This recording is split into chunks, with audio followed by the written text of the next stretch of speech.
Good evening to you. I'm Tom Ziska. We're glad to have you with us. We begin with President Biden's announcement that he will not run for re-election.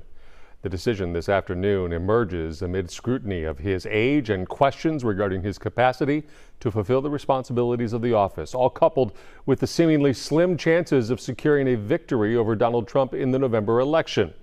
With just over 3 months until Election Day, this revelation stands as a dramatic twist in the trajectory of the race. Fox's Rebecca Castor reports from Washington. President Biden is officially out of the 2024 race for the White House.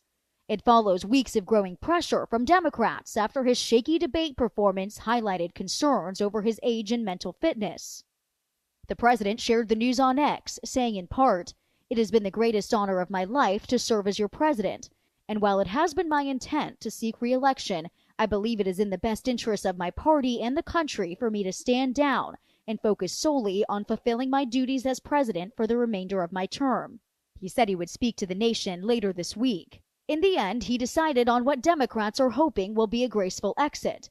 And with just about a month before the Democratic National Convention in Chicago, he's not taking any chances on a messy party fight, endorsing his Vice President Kamala Harris to take his place as the Democratic nominee, saying she's the candidate with the best chance to beat Donald Trump in the fall. It also allows her access to Biden's $250 million war chest without going through any lengthy legal proceedings that could have held up her campaign. Democrat leaders could move as early as next week to officially make Harris the nominee through a virtual roll call before their convention, though it's not clear if there are other contenders who might object. Biden is the first incumbent president in more than 50 years not to run for re-election, bringing an end to a half-century of public service and opening the door to a new generation of leadership. In Washington, D.C., Rebecca Castor, Fox News. More on that now. With President Biden's announcement, attention is quickly turning to whom will be the Democrats' nominee. As noted, the president has already endorsed Vice President Harris for the job, but a number of other names have been mentioned in recent weeks. California Governor Gavin Newsom, Michigan Governor Gretchen Whitmer, Transportation Secretary Pete Buttigieg among them.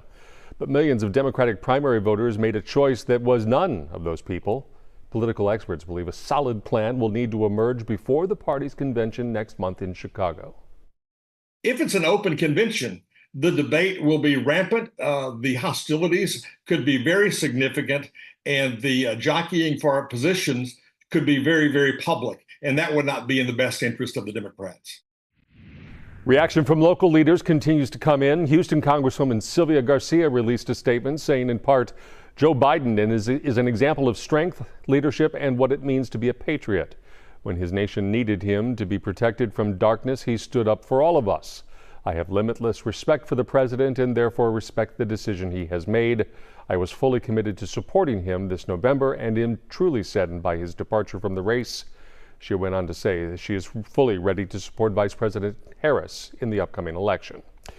Austin Congressman Lloyd Doggett released a statement saying, "When I respectfully called up for President Biden to step aside almost 3 weeks ago, I recognized that this would be a painful and difficult decision, not unlike that faced long ago under different circumstances by President Lyndon B. Johnson. Today's courageous action caps decades of selfless service and opens the door to a convention that can build on our progress and prevent a takeover of our country by Trump and his gang." We have the latest on President Biden's departure on our website, fox26houston.com. We have details of what happened and what it could mean for next month's Democratic National Convention, along with the November election.